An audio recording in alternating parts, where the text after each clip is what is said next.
आज आपको लेकर चलते हैं बोध गया बिहार के धम्मबोधि विपश्यना सेंटर में। मैं उस जगह को देखना चाहती थी जहाँ भगवान बुद्ध को निर्वाण प्राप्त हुआ था, अवेकनिंग हुई थी। मेरे मन का सपना था कि मैं उस जगह को अपनी आंखों से देखूं, महसूस करूं, उस आबो हवा में सांस लूं जहाँ पर वो तरंगें थीं। मैं गई बोध गया 10 डे शिविर के लिए। नमस्कार दोस्तों, आप सभी की मंगल कामना के साथ मैं सबका मंगल हो मैं आपका स्वागत करती हूँ। दोस्तों, मैंने ये वीडियो बनाया है जब मैं अपनी फैमिली के साथ बोध गया के धम्मा सेंटर में गई थी 10 दिन के शिविर के लिए। मैं आपको शुरू से बताती हूँ। मुझे विपश्यना किए लगभग 1 साल हो गया था। बिज़ी रहने के कारण मैं जा नहीं पा रही थी। सडन मैंने अपने हस्बैंड को बोला कि मुझे विपश्यना जाना है और मैं अब उन जगहों पर जाना चाहती हूँ जहाँ भगवान बुद्ध ने स्वयं लोगों को ये विद्या दी थी, अपने उपदेश दिए थे। और सबसे पहला स्थान है बोध गया का, जहाँ पर उनको अवेकनिंग हुई थी, निर्वाण प्राप्त हुआ था। बोध गया स्थान बहुत प्रसिद्ध है इसीलिए क्योंकि वहाँ की संवेदनाएं, वहाँ का जो वाइब्रेशंस हैं वो बहुत पावरफुल हैं। ये बात मैं सिर्फ सुनती थी और जब मैं वहाँ गई तो सच में मैंने फ़ील किया कि आसान नहीं है बोध गया में जाकर 10 दिन का शिविर करना। यकीन मानिए, मैं लगभग 10 शिविर कर चुकी थी जब मैं बोध गया के सेंटर में गई थी और मैंने अपनी आचार्य से बात की। शुरुआत के लगभग 7 दिन तक मेरा मन रोज़ ये करता था कि मैं कहाँ फंस गई, मैं क्यों हूँ यहाँ, मैं क्या कर रही हूँ, मुझे चले जाना चाहिए यहाँ से। मैं अपने आप को इतनी तकलीफ़ क्यों दे रही हूँ? क्योंकि जब विकार निकलते हैं तो शरीर पर पीड़ा होती है और अगर हम उस पीड़ा को अंत तक देखते रहते हैं तो वो पीड़ा, वो संस्कार हमारे उस जीवन से निकल जाते हैं हमेशा हमेशा के लिए। मैंने ये बात अपनी आचार्य से पूछी कि मैं इतने सारे शिविर कर चुकी हूँ, मुझे कभी ऐसा एहसास नहीं हुआ, मेरे लिए बहुत कठिन हो रहा है यहाँ पर साधना करना। तो वो बोले, ये तो बहुत अच्छी बात है क्योंकि जो अंदर तक गहरे चिपके हुए संस्कार होते हैं उन्हें बाहर निकलने का रास्ता मिल रहा है। किसी ने अंदर ज़ोर से गंद में डंडी हिला दी है तो वो जैसे किसी पानी से भरी हुई बाल्टी में अगर कोई गंदगी डाल दे तो सतह पर चली जाती है अगर उसे छुआ न जाए तो। लेकिन जब उस पानी को हिला दिया जाता है, उसमें तरंग आती है तो वो गंदगी उठकर ऊपर आ जाती है और फिर हम उसको निकाल सकते हैं बाहर। यही तो हमारे मन का हाल है और हमारे विकारों से हमारे अंदर संस्कार जन्म लेते हैं। राग और द्वेष की प्रतिक्रिया करते हुए ये विकार संस्कार का रूप लेते हैं और जब हम उन्हें बाहर नहीं निकालते तो दब के हमारे मन के भीतर गहरे तक जा कर के अपनी जड़ें मजबूत कर लेते हैं। हमेशा गुरुजी बोलते हैं कि आप पेड़ को कितना भी हरा भरा कर लो, खूब उसकी पत्तियों की सेवा करो, लेकिन वो पेड़ तब तक फलीभूत नहीं होगा जब तक हम उसकी जड़ों को पौष्टिकता नहीं देंगे, उसकी जड़ों को मजबूत नहीं करेंगे। तो अगर सच में हमें अपने जीवन को पूर्णतः बदलना है तो हमें विपश्यना को पूरी तरह से अपनाना पड़ेगा और अपने अंदर के विकारों को जड़ से निकालने के लिए हमें अपने मन की गहराई में जाना पड़ेगा और गहराई में चिपके हुए उन विकारों को निकालना पड़ेगा और कोशिश करनी पड़ेगी कि हम जिस जीवन को जी रहे हैं उसमें संस्कार बनाने बंद करें, राग द्वेष के इस खेल से बाहर आएँ, तभी हमारा जीवन बदलेगा। मैंने अपना शिविर बुक किया तब मैं अकेले जा रही थी। हस्बैंड के मन में एक ख्याल था कि नहीं, तुम इतनी दूर अकेले कैसे जाऊंगी, क्योंकि मैं अभी तक दिल्ली के आसपास के क्षेत्र में जितने भी विपश्यना सेंटर हैं मैं वहीं पर जाती थी।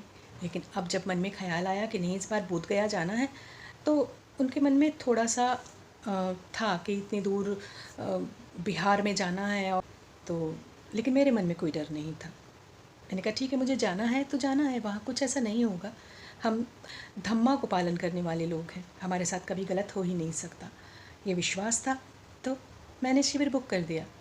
थोड़े दिन के बाद मेरे से मेरी डॉटर ने कहा, मम्मा मेरा भी आप शिविर बुक कर दो, मेरी अभी रिज़ल्ट आने में टाइम है और तब तक मैं शिविर करके आ जाऊंगी आपके साथ, आपको भी अकेले जाना नहीं पड़ेगा।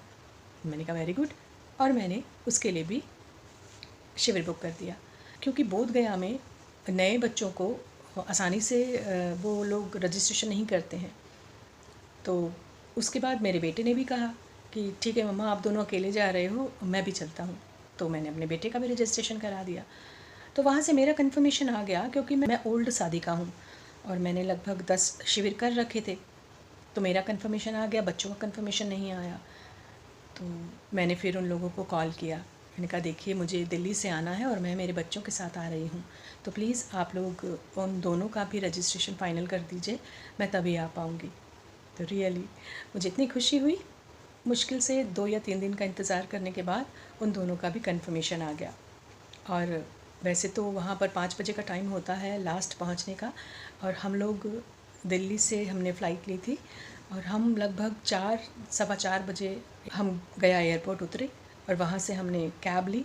कैब मैं यहीं से बुक करके गई थी, वो भी एक विपक्षी साधक थे जो कैब चलाते थे, उनका मेरे को किसी ने रेफरेंस दिया था, तो मैं दिल्ली से ही उनको बुक करके गई थी। जब हम लोग एयरपोर्ट पर उतरे तो वहाँ पर कैब ऑलरेडी हमारा वेट कर रही थी। हम जल्दी से जाकर बैठ गए क्योंकि 5 बज गए थे और हमें 5 बजे से पहले वहाँ पहुँचना था। जल्दी जल्दी हम लोग वहाँ पहुँचे। हमने उनको बताया कि हम लोग बस अभी अभी पहुँचे हैं और हमारा आप रूम अलॉट कर दीजिए हमको। तो वहाँ पर एक सिस्टम था कि रश बहुत ज़्यादा हो गया था क्योंकि अदर कंट्रीज़ से बहुत सारे लोग आए हुए थे विपक्षी साधक। कम से कम 10-15 कंट्रीज़ से वहाँ पर लोग आए हुए थे। बहुत सारा रश था। वहाँ पर 4 धम्मा हॉल हैं और चारों धम्मा हॉल वहाँ पर फुल थे। फिर रूम्स के लिए बोला गया तो मेरे दोनों बच्चों को शेयरिंग में, डबल शेयरिंग में रूम अलॉट हुआ। और फिर उन्होंने मुझसे पूछा तो मैं ओल्ड सादा को मैंने कहा सॉरी, आप मुझे अगर सिंगल रूम प्रोवाइड करेंगे तो ये मेरे लिए बहुत अच्छा होगा, क्योंकि मैंने कभी भी किसी के साथ रूम शेयर नहीं किया है और तो मुझे थोड़ा साधना करने में प्रॉब्लम होगी। तो उन्होंने मुझको सिंगल रूम मेरे रिक्वेस्ट करने पर अलॉट कर दिया। बेटा मेरा 3 शिविर कर चुका था और बेटी का 1 शिविर यहाँ दिल्ली में हो चुका था। बहुत ज़्यादा ठंड थी, जनवरी के मंथ में हम लोग गए। बहुत अच्छा एटमॉस्फेयर, बहुत सुकून, शांति, वो तो धमाके हर सेंटर में होता ही है। यहाँ पर एक थी फीलिंग अंदर से, क्योंकि एक्साइटेड बहुत थी मैं बोध गया के लिए। जाकर हमने विपश्यना स्टार्ट की। यकीन मानिए फर्स्ट डे आनापान के टाइम पे ध्यान लग ही नहीं रहा है, पता नहीं क्या हो गया। मैंने कहा मुझे तो ऐसा कभी फील नहीं होता। चलिए 1 दिन हो गया तो मैंने कहा कोई बात नहीं, आनापान नहीं हो रहा है, विपश्यना तो आराम से हो जाएगी, क्योंकि हम लगातार प्रैक्टिस तो करते ही हैं। 1 दिन, 2 दिन, 3 दिन, 4 दिन निकल गए। 7वां दिन आ गया, मेरे को बहुत बेचैनी हो रही थी, क्योंकि पता तो था ही कि अंदर से जब विकार निकलते हैं तो बहुत बेचैनी होती है। तो मुझे लगा कि है यहाँ की वाइब्रेशन बहुत पावरफुल है, तो इस वजह से मेरा मन बहुत उचाट हो रहा है, क्योंकि विकार ऊपरी सतह पर आकर के निकलने के लिए बेताब हैं। सर में दर्द, बेचैनी, घबराहट, और एक पल के लिए भी, एक क्षण के लिए भी चौकड़ी मारकर आंख बंद कर बैठा ही ना जाए। समझ नहीं आ रहा था ये क्या हो रहा है मेरे साथ। लग रहा था कि चल क्या कर रही है ये, बेकार है सब, खड़े हो, चलो अपने घर, आराम से लेटो एसी में। तब तक मैंने 20 डेज़ का शिविर नहीं किया था। 20 डेज़ में मुझे पता चला कि ये सब के पीछे मार है, जो हमें भटकाता है, बेचैन बनाता है, हमारे दिमाग को भ्रमित करता है कि ये सब तुम्हारे लिए नहीं है, तुमको तो जीवन मृत्यु के जंजाल में फंसे ही रहना अच्छा है, सुख भोगो, दुख भोगो और यहीं पड़े रहो। ये मार चाहता है, जैसा कि मैंने अपने वीडियो में आपको बताया भी है। लेकिन तब तक मैं नहीं जानती थी। तब टीचर ने मुझको बताया कि ये अच्छा है कि आपके साथ ऐसा हो रहा है, आप बस इस चीज़ को एक्सेप्ट करो कि हाँ मेरे साथ ऐसा हो रहा है, और उन सारी संवेदनाओं को, बेचैनी है, घबराहट है, पसीना आ रहा है, इचिंग हो रही है, जो कुछ भी हो रहा है, शांत भाव से बस देखती रहो। क्योंकि मन भ्रमित हो चुका था, दिमाग में कोई सही थॉट आ ही नहीं रहा था। मुझे सब पता है लेकिन मैं उसको भूल गई। जब टीचर जी ने मुझे बताया तो मुझे सारा दोबारा से रिकॉल हुआ। मैंने शांत भाव से उसको देखा और वो निकल गया। 8वें, 9वें, 10वें दिन मैं बता नहीं सकती मेरी फीलिंग कितनी अल्टीमेट थी, क्योंकि मुझे पता चल गया था। पता तो था, बट कहते हैं ना, मार भ्रमित करता है। वो दिमाग में ऐसे ऐसे थॉट आ रहे थे कि ये सब मेरे लिए है ही नहीं, क्यों मैं फंसी हुई हूँ इन सब चीज़ों में। अब पता है, अब कोई भी शिविर होगा, चाहे लॉन्ग शिविर हो, चाहे 10 डेज शिविर हो, अब मार हमारा कुछ नहीं बिगाड़ सकता, क्योंकि हम जानते हैं हमारी भावना से, हमारे विचारों से खेलकर हमें भ्रमित करने वाला मार बहुत चालाक है, लेकिन हमने उसे पहचान लिया है। अब वो हमें और भ्रमित नहीं कर सकता। बस हम जान गए विपश्यना कैसे करनी है, हम जान गए हमारे साथ ये हो रहा है तो क्यों हो रहा है। बस अब आगे करना क्या है, साधना ही तो करनी है और जीवन को बदलते रहना है। दोस्तों, अगर आपको मेरा ये वीडियो अच्छा लगा हो तो प्लीज़ इसे लाइक करिए, शेयर करिए और एक प्यारा सा कमेंट ज़रूर कर दीजिए। और हमें सपोर्ट करने के लिए हमारे चैनल को सब्सक्राइब भी कर लीजिए। Thank you.